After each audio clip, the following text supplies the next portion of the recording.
तो होगा क्या, अगर आप 0 केल्विन की बात करते हैं, then this Fermi energy is larger than this energy. So यहाँ पे एक नेगेटिव साइन आ जाएगा, क्योंकि ये एनर्जी से ज़्यादा है तो नेगेटिव हो जाएगा। 1/इन्फिनिटी, 1/0 is equal to infinity, negative multiply हो रहा है तो ये 1/इन्फिनिटी हो जाएगा ये function, that is 0। So Fermi Dirac distribution आपको 1 वैल्यू देगी। Okay, that is plotted over here. यहाँ बाय द वे ये यहाँ पे वैल्यू ओके 1 है, ये वैल्यू 1 है इसकी। सो 0 केल्विन पे ये कुछ इस तरह का स्टेप फंक्शन है। अगर टेम्परेचर 0 केल्विन से डिफरेंट है तो ये फंक्शन थोड़ा सा स्लाइटली मॉडिफाई होता है, वो कुछ इस तरह का बन जाएगा।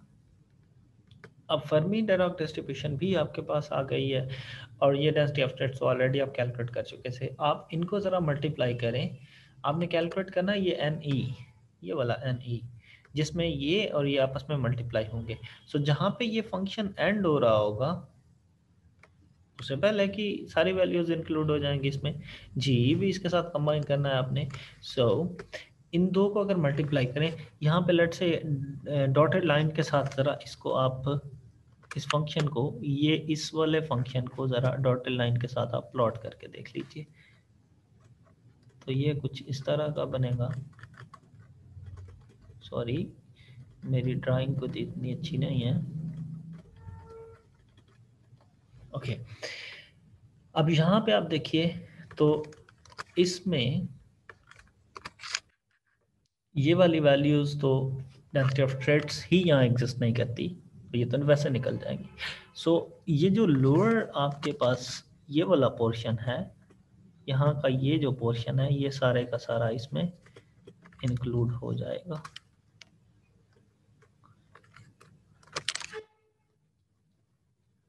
तो मतलब ये हुआ कि यहाँ का ये जो पोर्शन है ये आपके पास इस डेंसिटी ऑफ स्टेट्स में कंट्रीब्यूट कर रहा है।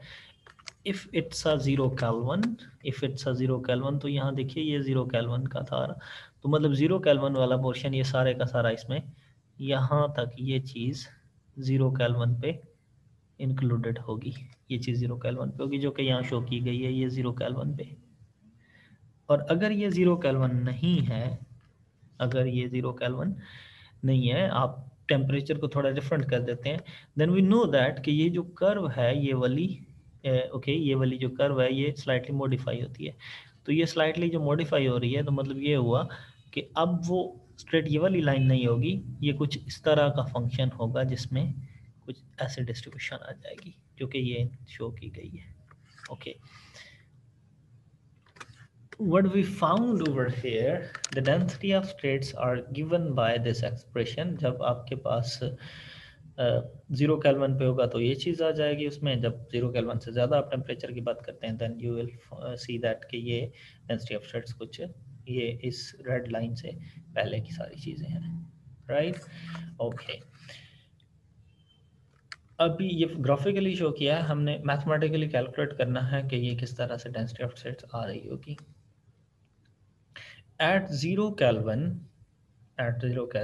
as I told you कि 0 केल्विन पे ये जो फर्मी डिराक डिस्ट्रीब्यूशन में फंक्शन EF है, Fermi energy is larger than this energy, then here will be a negative sign, या इसमें से आप नेगेटिव साइन कॉमन लेते हो तो EF माइनस ई होगा, ये पॉजिटिव वैल्यू होगी, ये वाली पॉजिटिव वैल्यू होगी ना, क्योंकि E is less than EF। So EF is larger than E, then this is a positive thing। और इसको आप KVT से T is 0, so this thing is -1/0 is infinity, minus infinity, exponential power minus infinity is 1/infinity, then is 0। So this FE is always 1 at 0 Kelvin। FE is 1 at 0 Kelvin। तो आप इसको plug करके देखिए, क्योंकि FE1 है, GE की आप already value calculate कर चुके हैं यहाँ प्रीवियस एक्सप्रेशन में। या यहाँ भी देख लीजिए, तो ये चीज़ ऐसे है ना, ये आ रही है, ये चीज़ तो 1 हो गई है, बाकी ये इंटीग्रल में आ जाएगी। इंटीग्रल कहाँ से कहाँ तक जा रहा है? Integral from 0 to E F होगा, क्योंकि आपकी जो 0 केल्विन पे मैक्सिमम एनर्जी है वो ई एफ है।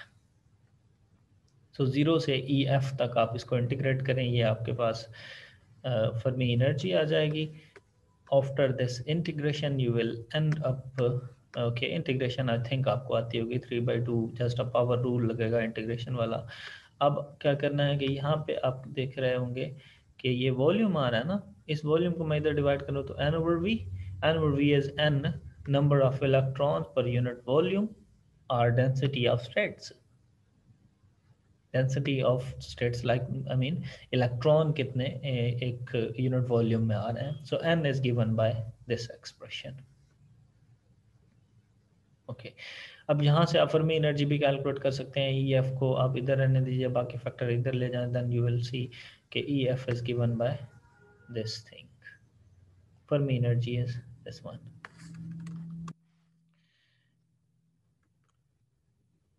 जिसमें यहाँ पे ओके कुछ सिंप्लीफिकेशन की है मैंने, कोई ऐसा इतना बड़ा या कुछ नहीं किया, इट्स जस्ट 2/3 पावर को इन सब पे अलग अलग लिख दीजिए, तो यू विल सी कि आपके पास Fermi energy is given by this expression, right.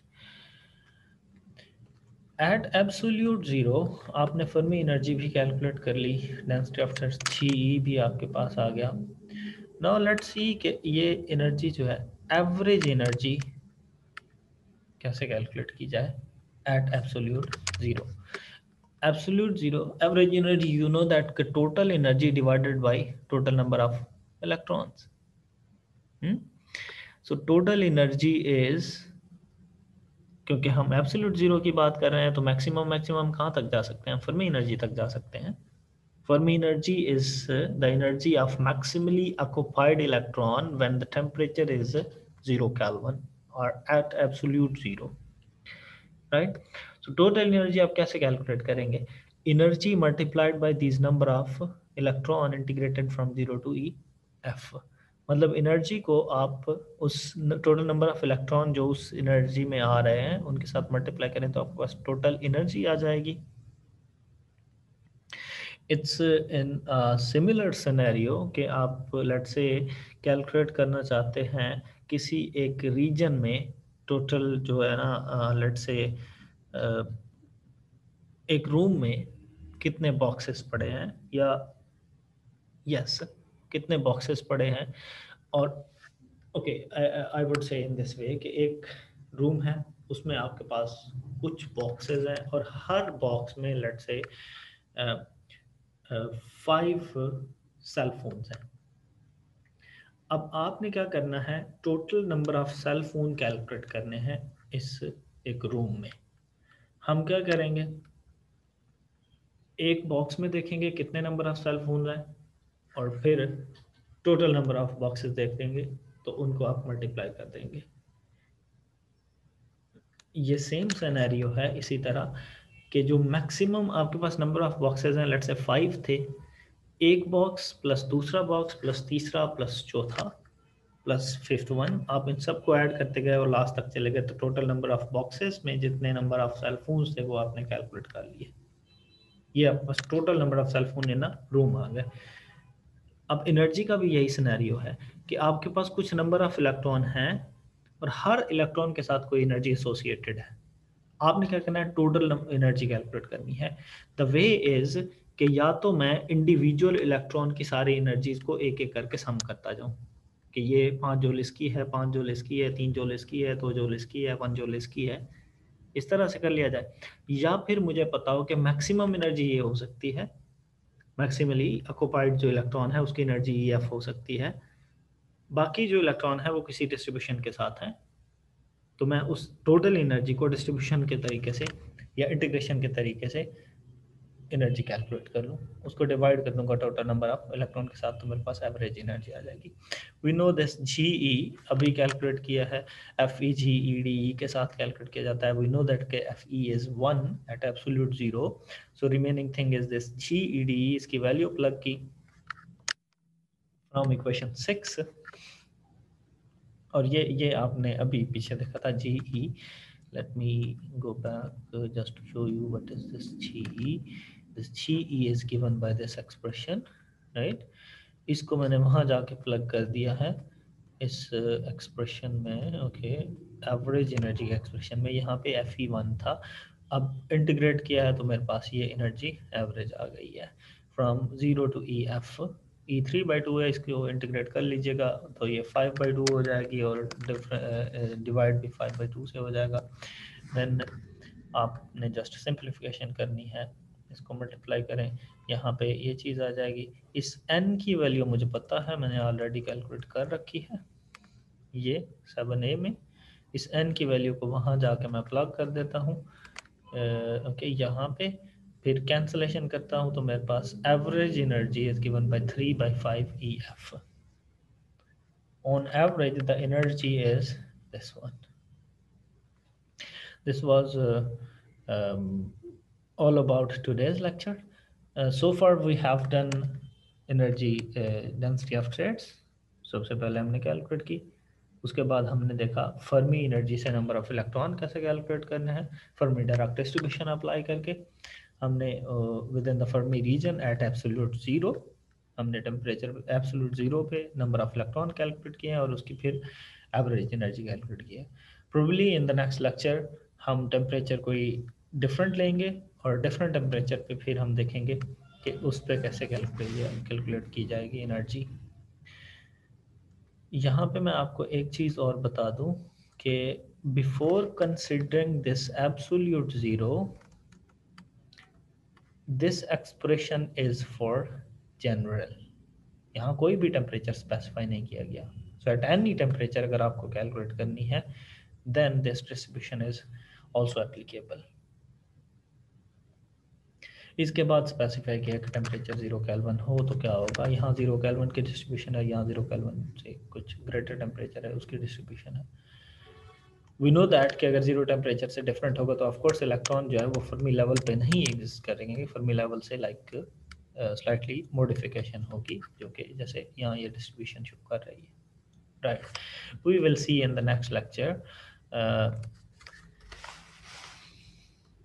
Okay, so this was all about today's lecture. Thank you for your attention, and if you have any question just let me know. This